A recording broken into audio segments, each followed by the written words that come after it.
ఎవరికైనా దెబ్బలు తగిలాయో బాబు? తగిలాయండి. కారు గుద్దితే తగలకుండా ఉంటాయా రామచంద్రయ్య? చాలా గొడవ పడుతున్నారమ్మా. రఘు, పద మనం వెళ్దాం.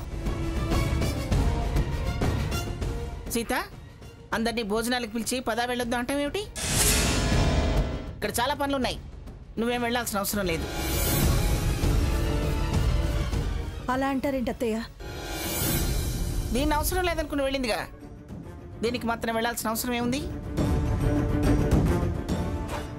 ఎవరో ఒకరు వెళ్ళాలి కదా పిన్ని గారు. మంగా నువ్వు వెళ్తావా? నాకేం కర్మ, దాని మొగుడున్నాడుగా, వాడే వెళ్తాడు. సాకేత్కి ఏరియా వాళ్ళు ఎవరు తెలుసు? ఎవరు వాడి మాట వింటారు? వినకపోతే తీసుకెళ్లి లోపలేస్తారు, అప్పుడు గాని దాని రోగం కుదరదు. నలుగురికి చెప్పాల్సిందానివి, చెప్పించుకునే పరిస్థితి తెచ్చుకోకు మంగా.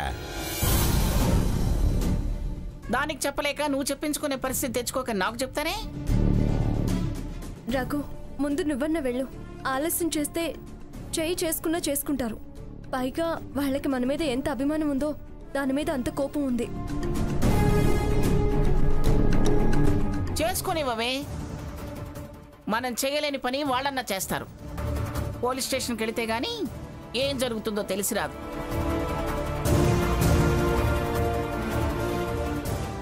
వీళ్ళ నిడిచిందిగా, దానికి తెలిసినని. అది తప్పు చేసిందని మనం కూడా చేస్తే ఎలా అమ్మమ్మ గారు? అలా చేస్తే మందలించే హక్కు అర్హత పోగొట్టుకుంటామంగా. మన మాట అది వినిచేస్తుందని హక్కులు పోయాని బాధపడటానికి. కీళ్లు వంచితే గాని తిన్నగా నడవదు.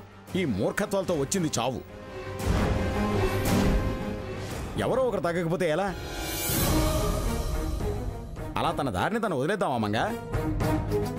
తాతయ్య, నేను వెళ్ళి తీసుకొస్తానులే. నానమ్మ ప్లీజ్. నువ్వు వెళ్ళటం ఎందుకురా? వాడి పెళ్ళాన్ని వాడే తెచ్చుకుంటాళ్లే. సకేత్, నువ్వు వెళ్ళరా. తాతయ్య, వంటలు మాత్రం వాళ్ళ చేతికి పోనివద్దు. ఎలా పోనిస్తానరా? మేము ఉన్నాం కదరా, నువ్వు వెళ్ళు, వెళ్ళి తీసుకురా.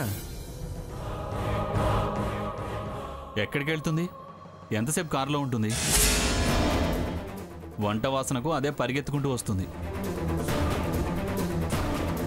ఇంట్లోనే హోటల్ నుంచి తెప్పించుకుని తినే మనిషి ఈ వంటల కోసం వస్తుందా? నువ్వు వెళ్ళి పిలుచుకుని రారా.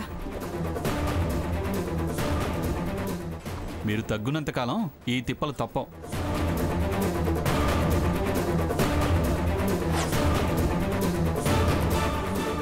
రే రఘు, త్వరగా కానీ, జనాలు వచ్చేస్తారు, తొందరగా కానీ. వాడు తీసుకొస్తాడే కానీరా. అమ్మా లక్ష్మి, కానీ. అలాగే మావయ్య.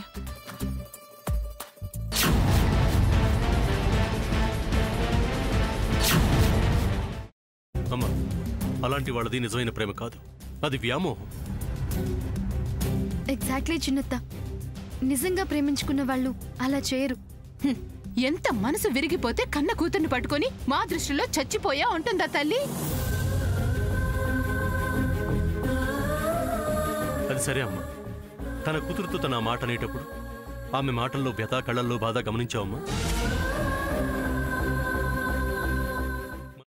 పెద్దబాబుకు బర్త్డే విషెస్ చెప్పు కూడా వెళ్ళాం కదా. ఊరికే ఎలా కాలిపోతుంది?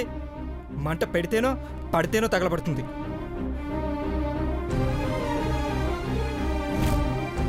కరెక్ట్ చిన్నబాబు, నీకొచ్చినట్టే నాకు డౌట్ వచ్చింది.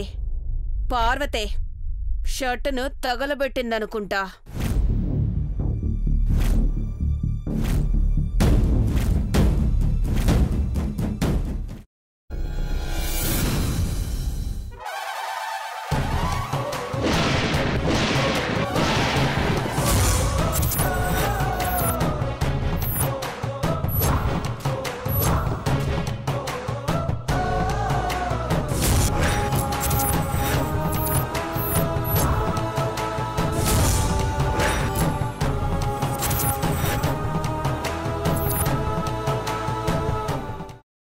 తీసుకున్న తర్వాత పొట్టు తీసేసి చాప్ చేసి పక్కన పెట్టుకోవాలి. ఒక ప్యాన్లో కొద్దిగా నూనె వేడి చేసి అందులో ఆవాలు, మినప్పప్పు, శనగపప్పు, కరివేపాకు, సన్నగా తరిగి పెట్టుకున్న ఉల్లిపాయలు వేసుకుని 1 నిమిషం పాటు వేయించుకోవాలి. ఆ తర్వాత కాల్చి కట్ చేసి పెట్టుకున్న వంకాయని కూడా అందులో వేసుకుని బాగా మిక్స్ చేసి బౌల్లోకి ట్రాన్స్ఫర్ చేసుకుని అందులో తగినంత చిక్కటి పెరుగు లేదా పల్చటి పెరుగు వేసుకుని మిక్స్ చేసి అన్నంతో కానివ్వండి, చపాతీతో కానివ్వండి సర్వ్ చేసినా చాలా బాగుంటుంది.